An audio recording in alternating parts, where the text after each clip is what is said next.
Hey guys, what's up and welcome back to my channel. So today I wanted to talk about Nicolas Cage, which is so incredibly random because I don't think I've ever spoken about him on my channel as far as I'm concerned. Anyway, the reason I wanted to talk about him is that this article popped up and I was completely unaware that all of this was going on.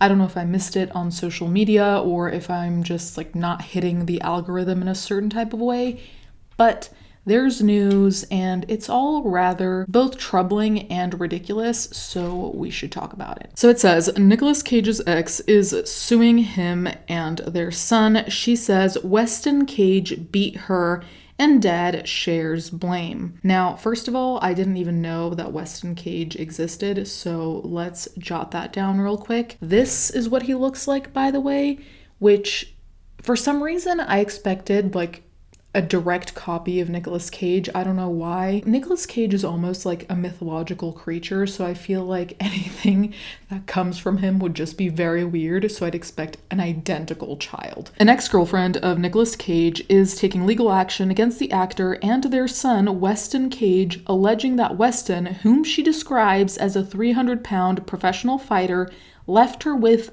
life-threatening injuries in a brutal April assault.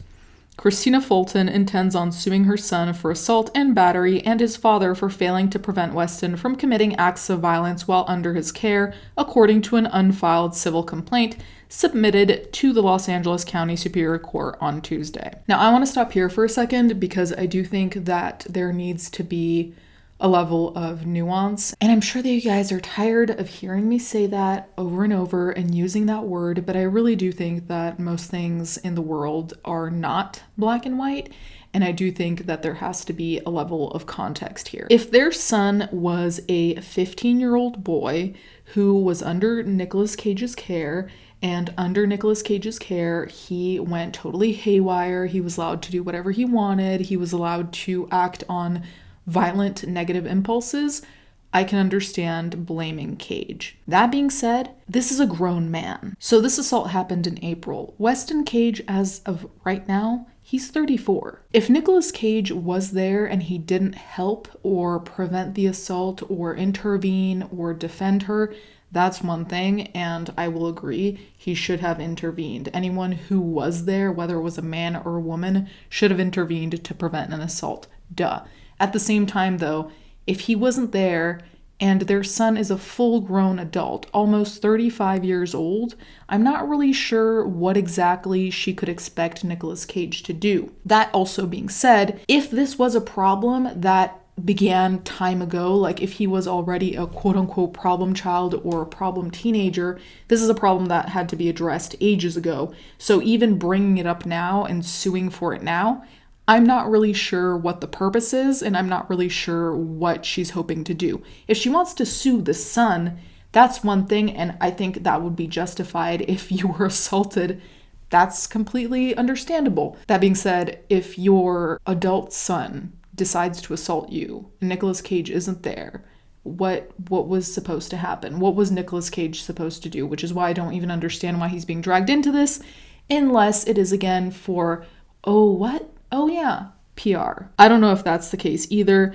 I just think that all of this seems a little bit disjointed, which makes me think that we don't know the full story, which we obviously don't, but I feel like there are very, very key components of the story that are missing, and that's what's more concerning, because how can you make up your opinion then in a rational manner if we don't even have the facts? Nicolas attorney Brian Wolf dismissed the allegations against the elder Cage as absurd and frivolous in a statement shared with the Times. Weston Coppola is a 34-year-old man, Wolf stated. Mr. Cage does not control Weston's behavior in any manner and is not responsible for Weston's alleged assault of his mother. And with that, I completely agree. Again, this is a full-grown adult. If we were talking about a teenager, that would be a different story, and still then.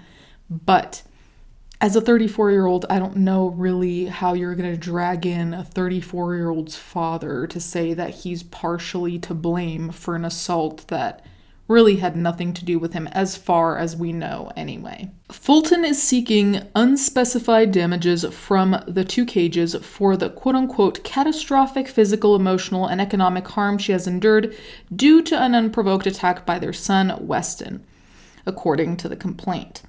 She alleges that Nicolas was aware of Weston's long history of mental and psychological disorder and of committing violent assault and battery, but continued to enable his bad behavior and support him financially. Perhaps I'm off base, but if he has such a long history of being psychologically unwell, mentally unwell, why was this not an issue that was brought up when the kid was 15, 18? At any given point during puberty, really. Why was this not addressed then? Why would you not sue Nicolas Cage back then to say, hey, our son needs to be, put under psychological care. Our son needs to have court-mandated therapy. Our son needs a whole series of things. There's so many other options that could have occurred. The question is, why did he have such a long history of mental health problems that went completely unaddressed until something happened? And then when something happens, when he's an adult and it's his own responsibility to act in a particular way, then you blame the father and drag the father into...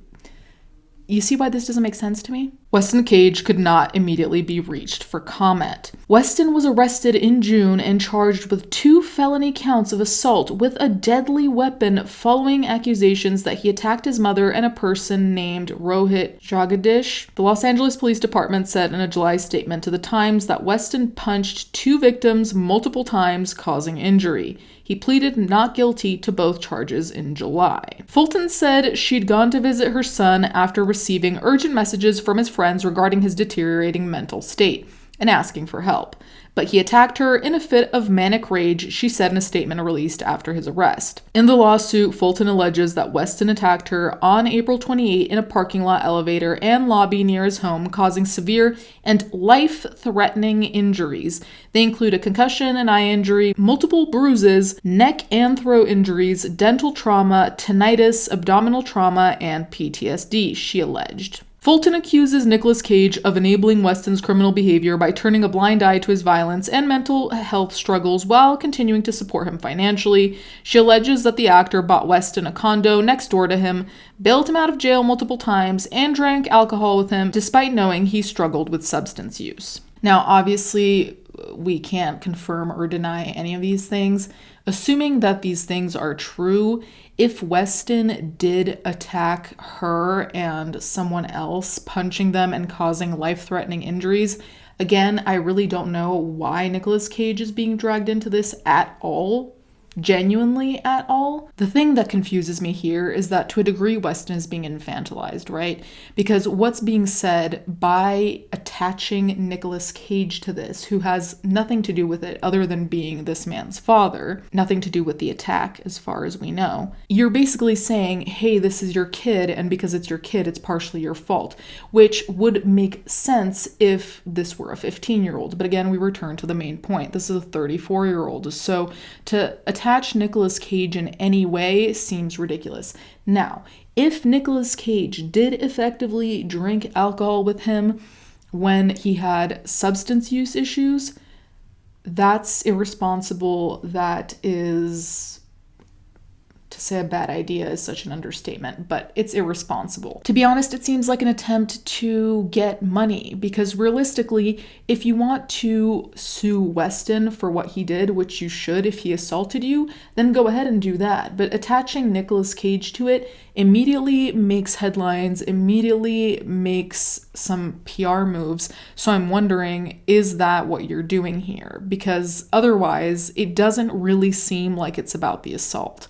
And I'm not trying to say that to be controversial, but realistically, if you were assaulted, would you not focus on the person who assaulted you as opposed to anyone else who's related to the person who assaulted you? Also, in terms of Nicolas Cage apparently supporting his son financially. I don't really understand how that can even be brought into it, because realistically, what was expected to be done? Like, yes, I do think they should have forced him to go to therapy, potentially go to rehab if that was something that was needed. But again, that doesn't equate to me to say like, oh, hey, you know what? You have mental health problems, you have substance use problems, so I'm just going to cut you off financially. That doesn't make sense to me either, honestly. In 2011, Weston Cage was hospitalized after police responded to a fight he was allegedly involved in on the streets of Hollywood. He was admitted to Cedars-Sinai Medical Center, where his father joined him.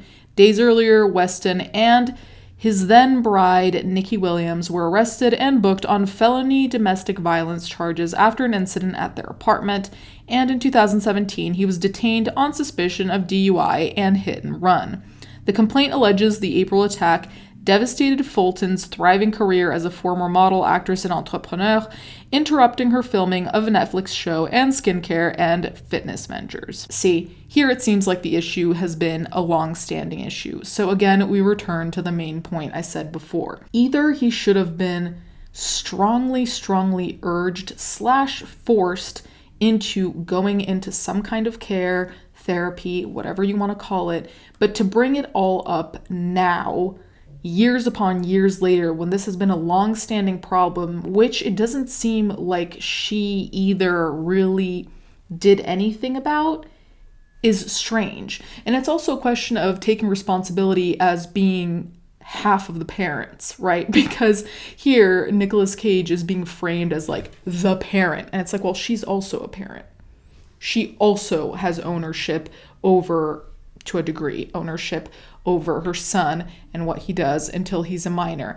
And she will forever be his mother, and she will forever be, quote unquote, responsible for him to a degree. So it's strange to me to say, yeah, Nicolas Cage didn't do anything about it, so it's his fault. And it's like, well, did you do anything though? Because my question is also like, if she'd come up with a plan of like, hey, let's put him in rehab, or let's put him in 3 times a week counseling. None of that was done either by her. If she'd come up with a plan like that and offered it to Cage, I don't know if he would have said yes or no, but was that even done?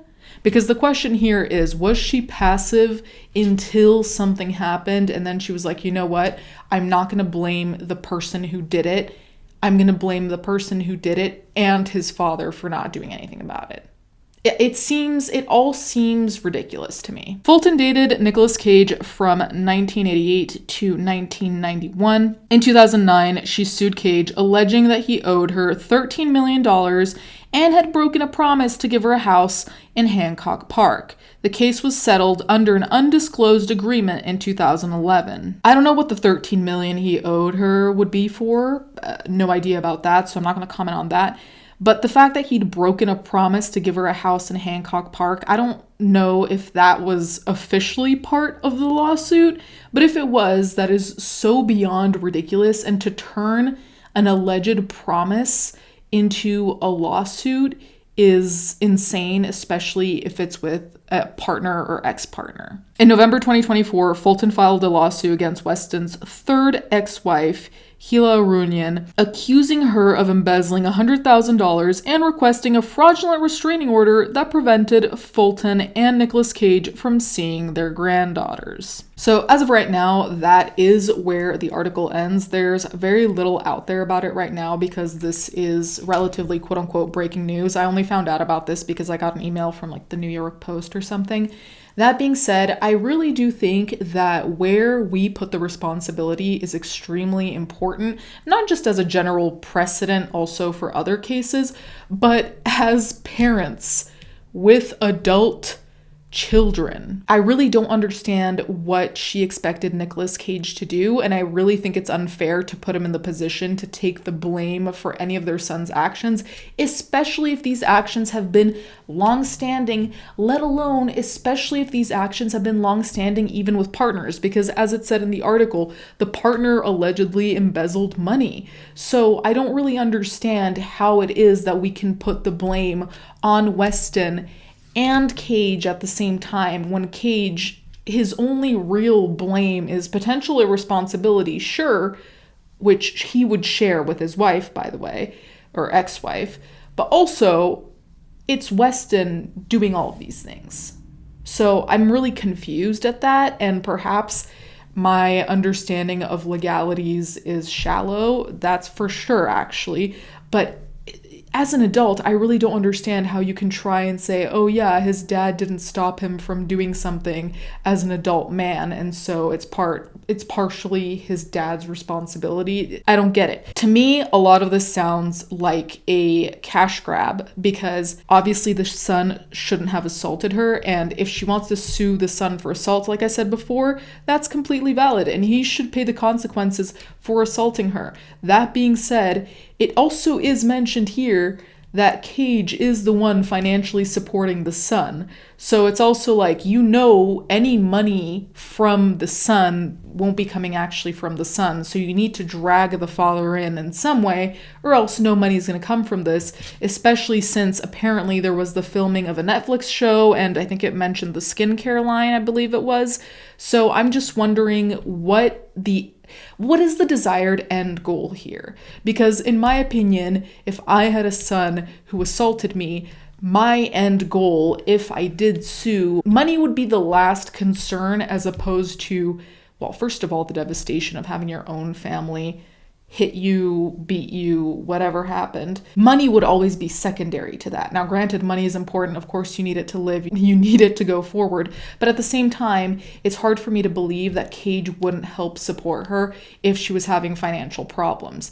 So the first order of business would always be, okay, my son needs some kind of repercussions, especially if he is having violent tendencies, though these violent tendencies have been existing for years upon years now. So I'm also confused as to why now? Why did you have to wait for something to happen?